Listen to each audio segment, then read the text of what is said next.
की कल्पना बगैर योजना के पूरी नहीं हो सकती। बिना योजना के कोई अखबार निकाला भी नहीं जा सकता और बिना योजना के कोई पत्रकार काम भी नहीं कर सकता। जब तक कि आपके पास योजनाएं नहीं होंगी तब तक आप किसी समाचार को लिख भी नहीं सकते, क्योंकि समाचार लिखने से पहले की जो भूमिका है वो आपकी योजना है, वो आपकी कल्पना है। जब तक कि आप कोई चीज़ की कल्पना नहीं करेंगे, दिमाग में पहले आप किसी चीज़ को रचेंगे बसेंगे नहीं, तब तक आप किसी समाचार को लिख नहीं सकते। और यदि आप समाचार लिख भी लेंगे तो उसमें वो भाव उत्पन्न नहीं कर पाएंगे जो आपके पाठकों को या आपके दर्शकों को प्रभावित कर सके। तो इसलिए बेहद जरूरी हो जाता है कि आप किसी योजना पे काम करें।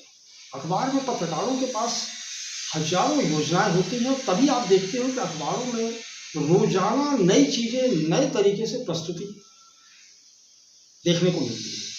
तो ये नई नई जो प्रस्तुतियां हैं अखबारों में जो आपको देखने को मिलती है, समाचारों की वैरायटीज आपको देखने को मिलती है, समाचारों का प्रस्तुतिकरण आपको देखने को मिलता है, लेआउट प्लानिंग आपको अलग अलग तरीके से दिखाई देती है।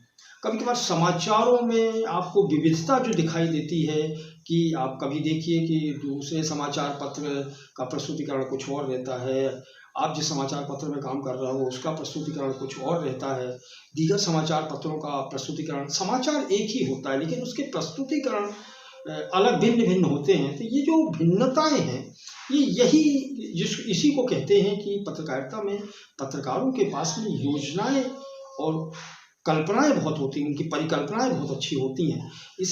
इसी के कारण पत्रकार रोजाना एक नए सिरे से और नए ताकत के साथ में, नई ऊर्जा के साथ में, नए कलेवर के साथ में अखबारों को प्रस्तुतिकरण करता है, अखबारों में समाचारों को देता है। तो पत्रकार बनने से पहले की जो कल्पना है या आप उसकी जो रूपरेखा तैयार करते हैं या मन मस्तिष्क में तैयार करते हैं कि हम पत्रकार बनने जा रहे हैं, तो ये बेहद ज़रूरी हो जाता है आपके लिए कि आप पहले अपनी योजनाओं पे काम कीजिए। तो योजनाएं काम करने के लिए वो योजना, उन पर आप दिमाग मत लगाइए कि आप ये सोच रहे हो कि कोई विकास की योजनाएं बनाना है या फिर कोई आपको भवन निर्माण की योजनाएं बनाना है। ये योजनाएं वो नहीं होती। ये योजनाएं ऐसी है कि जिसमें अखबार और हमारा पाठक और हमारा दर्शक हमसे जो अपेक्षा करता है उसकी पूर्ति हो, और वो पूर्ति चाहता है अपने ही भाषा में और अपनी ही एटमॉस्फेयर कहा जाए जिसको, मतलब अपनी ही संरचना जो उसने रचा बसा है। तो आपको वहीं जाकर के उसको टारगेट करना पड़ता है कि जो व्यक्ति जिस तरीके का है या जो पाठक वर्ग आपका जिस कल्चर का है या जिस मानसिकता का है, आप समाचारों का प्रस्तुतिकरण उसी मानसिकता के तहत आप दीजिए। तो योजनाएं यहाँ दिमाग में और कल्पनाएं आपके, दोनों चीजें आपको, योजनाएं जब तक आपको तैयार नहीं हो सकती जब तक आप दिमाग में कल्पना नहीं करोगे। जब कल्पना आप करते हो तो उस कल्पना को साकार करने के लिए आप कोई ना कोई एक आइडिया तैयार करते हो, और जब ये आइडिया जो होता है आपका, यही पत्रकारिता में सबसे बड़ा इशू कहा जाए या सबसे बड़ा जीतने का मार्ग जो है पत्रकारों को, ये आइडिया से है। आज की तारीख में यदि देखो आप तो पत्रकारिता पूरी तरह से योजनाओं पे, आइडियाज़ पे जिंदा है। यदि आप किसी संस्थान में काम करने के लिए जाते हो तो फिर वहाँ आपसे एक ही चीज़ पूछा जाता है कि बताइए कि वो पत्रकारिता में इस समय आप क्या जानना चाहते हो, या इस समय आपको यदि हम जॉब देते हैं या फिर आप काम करना चाहते हो पत्रकारिता में, तो आपके पास में ऐसा क्या है जिसके तहत आप बिल्कुल हंगामा मचा दोगे या तहलका मचा दोगे, या फिर अब तक आपने पत्रकारिता में ऐसा क्या देखा है जो अब तक हम नहीं कर पाए। तो यहाँ ये जब सोचना पड़ता है तो फिर आपको थोड़ा गंभीरता के साथ में विचार करना पड़ेगा कि हमारे पास कौन सी कल्पना ऐसी है जो आज तक नहीं आई। तो समय के साथ में आप देखिए कि अखबारों को देखिए, आप दशकों हो गए, अखबार में रोज परिवर्तन आ रहे हैं, तो समाज भी परिवर्तित हो गया है, आपका एटमॉस्फेयर पूरी तरह से परिवर्तित हो गया है, पर्यावरण आपका परिवर्तित हो गया है, भौगोलिक ढांचे सब परिवर्तित हो गए हैं। तो सारा चीज़ आपका परिवार, घर, समाज, धर्म, सारी चीज़ों में धीरे धीरे परिवर्तन हो रहा, सारा कल्चर आप देख रहे हैं उसमें परिवर्तन आपको दिखाई दे रहा है। तो परिवर्तन की लहर तो हर जगह चल रही।